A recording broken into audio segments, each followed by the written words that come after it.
Chaque match du Real Madrid est une épreuve. On tient bon, c'est vrai, mais souvent au bord du précipice. Un seul but aurait pu tout gâcher en Liga. Et pourtant, nous sommes toujours là, à 4 petits points du Barça. Alors non, on ne va pas prétendre qu'on a les meilleures sensations en ce moment, surtout avant d'affronter Arsenal en Ligue des Champions. Mais cette victoire était cruciale. Elle redonne un peu de confiance. Prouve qu'on est encore en lice sur tous les tableaux, prêt à tout donner mercredi au Bernabéu. Mais franchement, c'est dur. Que ce soit à l'extérieur ou à domicile, chaque match est devenu une source d'angoisse. On sortait d'une défaite contre Valence, d'un succès arraché à l'arraché contre Leganés. Et la vérité, c'est que notre niveau de jeu est insuffisant. Aucun joueur n'est vraiment à son top. Et là-dessus, Mbappé qui perd les nerfs, comme si on avait besoin de ça. On en reparlera plus tard, mais c'est vrai.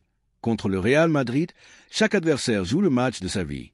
À domicile ou non, ils sont surmotivés, parfois théâtraux, souvent agressifs. Encore aujourd'hui, on a vu des fautes, des simulations, des cartons réclamés à chaque contact et une ambiance insupportable depuis les tribunes. On commence à être habitué. Ça fait partie du prix à payer pour porter ce maillot. Mais rien n'excuse ce qu'a fait Mbappé. Il a complètement craqué et c'est inacceptable. Il sera logiquement suspendu, sûrement 2 matchs, mais il faut espérer que ça ne le prive pas de la finale de coupe, car au-delà de la sanction, il va nous manquer. Et c'est terrible, car il se faisait déjà martyriser depuis le début du match. Il y a eu aussi polémique sur d'autres décisions. Le pénalty réclamé contre Arda Güler, franchement, pour moi, il n'y a rien. Et le but refusé à Rudiger, c'est limite, mais on peut comprendre la décision. Il y a contact avec le gardien. On l'accepterait sans doute si les rôles étaient inversés. La première mi-temps a été pénible. Moins de possession que l'adversaire, 2 buts encaissés rapidement. Mais ensuite, on a résisté. Le but de Camavinga, magnifique frappe de loin, a relancé tout le monde.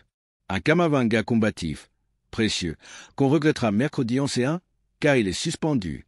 En deuxième période, même à 10, le Real a tenu jusqu'à ce qu'un joueur adverse soit expulsé. Et sur contre-attaque, on a vu quelques éclairs. Une action mal conclue par Bellingham, par exemple. Dommage, ça aurait pu nous offrir un rare moment de sérénité en fin de match. Mention spéciale à Tchouaméni, énorme dans l'impact, la récupération et l'équilibre. Pas toujours inspiré à la relance, mais essentiel.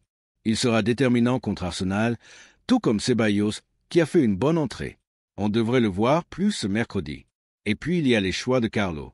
Rodrigo n'a pas été mauvais, mais pour ce choc européen, je mettrai un milieu supplémentaire.